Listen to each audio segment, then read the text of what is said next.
कर दिया जाए। तो उसी समय भगवान परशुराम जी आए, उन्होंने देखा यहाँ तो न्याय नहीं होता है, यहाँ तो ये दुष्ट प्रवृत्ति के लोग हैं, यहाँ तो हो ही नहीं सकता, संभव ही नहीं कि पशुपति है धनुष बाण ये इसकी रक्षा ये कर सके, हो सकता है इसका दुरुपयोग कर दे। तो उसको परशुराम जो पशुपति ना था वो नहीं दिया, और उसके बदले में भगवान परशुराम जी ने रावण से कहा कि इसका जीवन दान दो, क्योंकि वो मित्र था, क्योंकि वो भी पर भगवान परशुराम जी ने उसको छुड़वाया था, युद्ध में मारा जा रहा था उसको पकड़ के तो भगवान परशुराम जी ने रावण को छुड़वाया था, उसका वो कर्ज था। तो वो कर्ज के लिए कहा कि आप भी भगवान शंकर जी के मित्र हैं और देवी भक्त हो, दोनों आपस में गुरु भाई हैं, तो आप बताओ। उन्होंने कहा इस संत को छोड़ दिया जाए, जीवन दान दे दो, और इसके बाद में जिस प्रकार से भगवान शंकर जी ने कहा था उसके तुम अधिकारी नहीं हो, अधिकारी भी उन्हीं को दिया जाता है जिनके पास कोई अधिकार हो, जिनके पास कोई करने वाला हो, और जो करने वाले नहीं हो, निठल्ले बैठे हो और खाने के लिए बैठे हो, कहते हम खाए खाए बस, काम न करें, काम न करें, तो उनको माँ बाप कितने दिन खिलाएंगे बताओ, खिलाएंगे? फिर बहू आ जाएगी तो बताओ क्या करेगी बहू? बहू क्या करेगी? दूसरों के ताने में खाएगी ना। जब पति कुछ नहीं करता होगा तो बहू क्या करेगी बेचारी? पत्नी क्या करेगी? करेगी तो जब कमा करके दोगे। अच्छे घर वाले होते हैं कि वही सोचते हैं कि मेरा परिवार का मेरा बच्चा अच्छे काम में लग जाए, अच्छी जगह काम करे, तब जा करके मैं विवाह पूर्वक शांति से रहूं। अब वो शांति हो ही नहीं सकती, हो ही नहीं रही शांति। घर में सब जगह शांति फैली, सब जगह जो घर में शांति फैलाते हैं वो हर जगह जाकर के शांति फैलाते हैं, उनका नाम शांति नहीं होता, अशांति।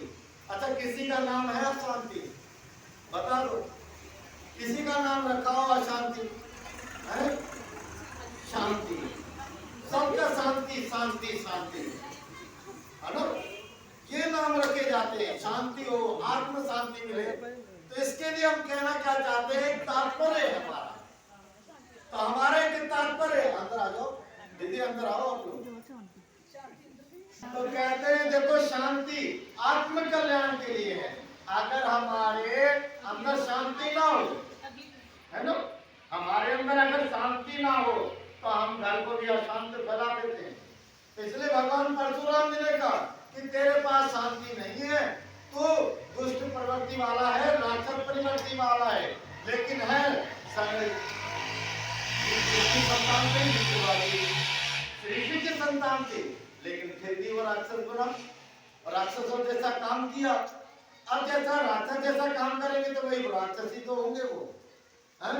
जब किसी का कहना नहीं मानना, किसी का कुछ नहीं करना, अपना मनमानी ढंग से सोना, अपने मनमानी ढंग से खाना पीना, उठना अपने मनमानी ढंग से करना, तो किसी की आज्ञा नहीं माननी, तो वो क्या होते हैं, वो अच्छे चलते हैं रास्ते पर, नेक रास्ते पर नहीं जाते, वो भटक जाते हैं। और जो भटक जाते हैं फिर रास्ता लेना बड़ा मुश्किल हो जाता है। इसलिए जो जिनको पियक्कड़ है वो पियक्कड़ वालों के पास जाएंगे, जो कथा वाले और सत्संग वाले वो सत्संग के पास जाएंगे, वो ढूंढेंगे कि हमको सत्संग ही मिलना चाहिए, हमको संतों की वाणी सुनने को मिलनी चाहिए, हमको कथा का रसवादन करने को मिलना चाहिए, भाई यही ढूंढते हैं ना। और जो ढूंढते हैं उनको प्रसाद मिल जाता है, और जो नहीं ढूंढते उनको भी प्रसाद मिलता है, लेकिन वो दूसरा प्रसाद मिल जाता है, उनको मिलता नहीं होता। आज मैं किसी के घर गया, नाम नहीं लूं, किसी के घर गया, उन्होंने कहा, मैंने कहा ये जो लगाती ना ड्रिंक इसको बंद कर, कहते मुझे संकल्प दिलवा। मैंने कहा ऐसे नहीं, अभी संकल्प ले लो और रात को फिर गिलास आए सामने चले जाओ कहीं और दोस्तों के पास, फिर तुरंत लगा लो। हमने कहा संकल्प पूरा होना चाहिए और छोड़ेंगे। देखो आपके गांव में कितना परिवर्तन हुआ, हुआ नहीं हुआ?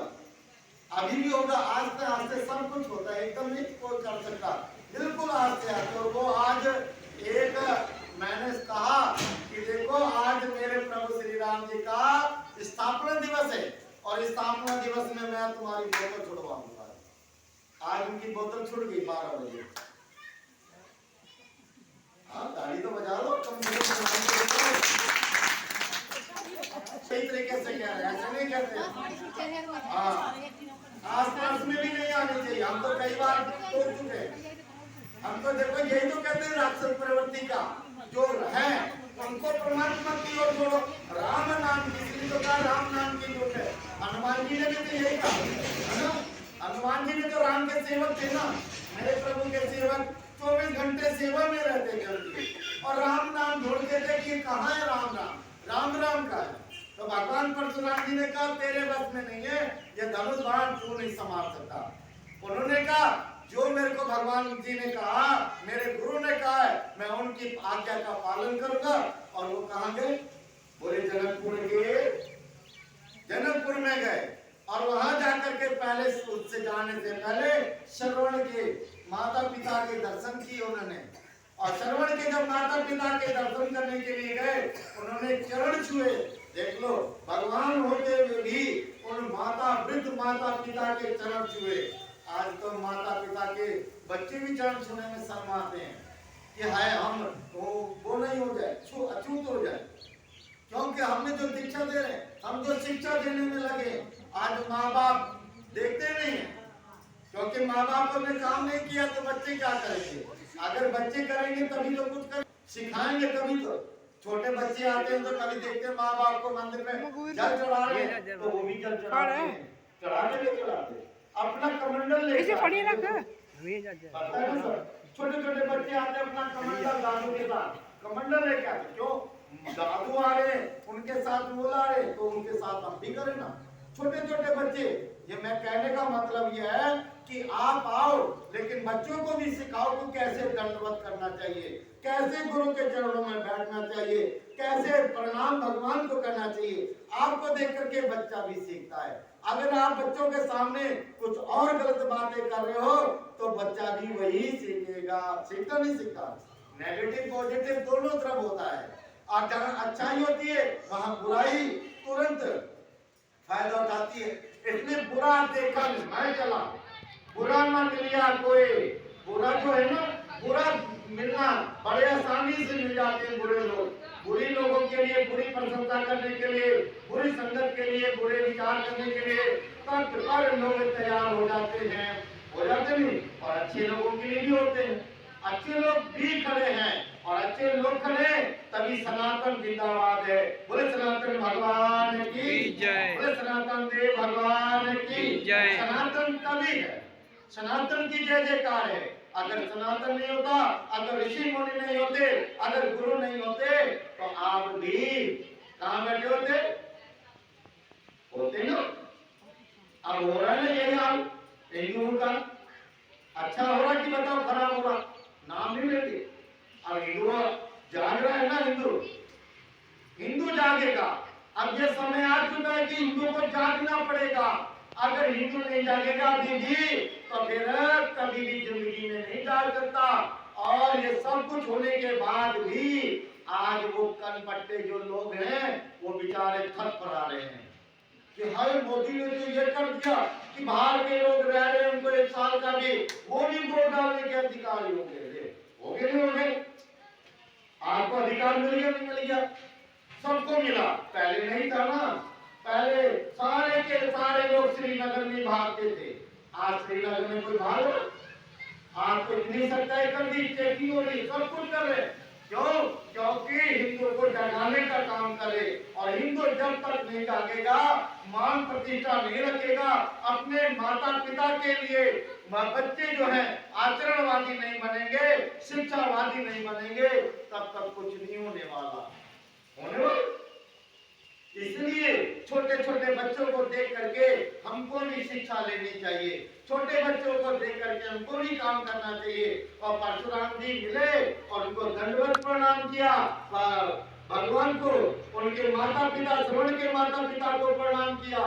और प्रणाम करके कहते हैं माता पिता ने आशीर्वाद दिया और कहा यशस्वीमान भव। जब माता अपने पुत्र को आशीर्वाद देती है, बहू को आशीर्वाद देती है, तो बहू कितनी खुश होती होती। आजकल तो पता नहीं बहू का या सासों का पता नहीं आशीर्वाद देती नहीं देती है ना। सास बन जाए तो फिर क्या, सास ना बने माँ बन जाए सास कभी ना बनो, माँ बन जाओ। तुम भी तो किसी की माँ थी, तुम भी तो किसी की माँ थी, नहीं है ना? माँ बन करके दिखाओ कि वो बेटी घर में आई, दूसरे की घर में आई तो वो भी बेटी है, उसको बेटी का दर्जा दोगे तब जाकर के बेटी का सम्मान होगा। और बेटी का सम्मान जब तक नहीं करोगे तब तक आदरवासी नहीं बन सकते। इसलिए भगवान ने भी, परशुराम जी ने भी दंडवत प्रणाम करके आशीर्वाद दिया और आपने श्रवण को आशीर्वाद दिया। तथास्तु कहा, जब तक ये सृष्टि रहेगी तब तक श्रवण तेरा नाम रहेगा, कीर्ति में नाम रहेगा। आज रहता है ना, जब हम याद करते हैं तो श्रवण के माता पिता को याद करते हैं, श्रवण को याद करते हैं, जिसने अपने माता पिता को कंधे पर बैठा करके यात्रा करवा दी। आज ऐसा कैसा होगा कोई कि अपने माता पिता को कंधे पर बैठा कर जावे? कंधे पर तो छोड़ो, गाड़ी का किराया भी नहीं देते कि यात्रा में जा रहे, कम से कम गाड़ी का किराया ही दे दे, कम से कम यात्रा कर लें। आजकल तो लोग जा रहे हैं ना, जगन्नाथपुरी, द्वारकापुरी, सोमनाथ, सब जगह यात्रा करने जा रहे हैं लोग। देख रहे हो, सुबह से शाम देखते यात्रा कर रहे। जो नहीं घूमे ना वो भी मन से घूम लेना, क्योंकि यही दिन होते हैं वहां पर जाकर के गर्मी होती है। जगन्नाथपुरी, उड़ीसा, आंध्र प्रदेश, अरुणाचल है, रामेश्वर, ये सारी जगह, भुवनेश्वर, ये सब जगह जाकर के यात्रा कर रहे और वो लोग अपने जीवन को धन्य बना रहे ना। इसलिए आप भी धन्यवाद के पात्र हैं कि जो मंदिर में आकर के जो सुबह शाम सत्संग सुनते हो, जो सुबह शाम भगवान की चर्चा करते हो, जो सुबह शाम परिवार फेरी निकालते हो और सुबह शाम भगवान का स्मरण करके कानों में, हृदय में स्मरण करते हो, यही तो सबसे बड़ी उपलब्धि है। इसलिए आप सबका धन्यवाद है, क्योंकि भगवान परशुराम जी जनक जी के पास पहुंचे, जनक जी को देखते जनक जी ने सुना, नंगे पांव दौड़े दौड़े गए और भगवान परशुराम जी का स्वागत किया। आज तो हमारे कुछ ऐसे लोग हैं जिनके पास में दुष्टता है, वो हिंदू होकर के संतों के ऊपर आघात करते हैं और संतों की पूजना चाहिए। संतों से ये सृष्टि टिकी हुई है, गुरुओं से टिकी हुई है। वह कहते ना, गुरु गोविंद दो खड़े काकू लागू पाए, गुरु बलिहारी अपनी जिन गोविंद दियो मिलाए। और ना, गुरु जी का, गुरु नानक जी का जन्म उत्सव हमने बड़े धूमधाम के साथ मनाया, कितने सुंदर तरीके से। देखो, मुसलमान भाई बंधुओं ने भी इस बार सिखों का सम्मान किया, हिंदुओं ने भी सिखों का सम्मान किया। और जब हिंदुओं की रैलियां निकलती है तो हिंदुओं की रैलियों में भी सिख सम्मान करते नहीं करते? तो इसलिए एक परमात्मा की चर्चा हो, उस परमात्मा में सब कोई आ जाता है। इसलिए एक ही परमात्मा, एक परमात्मा उपजिया। जिसने परमात्मा को जान लिया, जिसने भगवान को जान लिया, उसने सब कुछ जान लिया। इसलिए जानने के लिए हमको थोड़ी बुद्धि लगानी पड़ेगी, समझना पड़ेगा। जब हम समझेंगे तब राम जी का चरित्र अपने हृदय में उतारेंगे।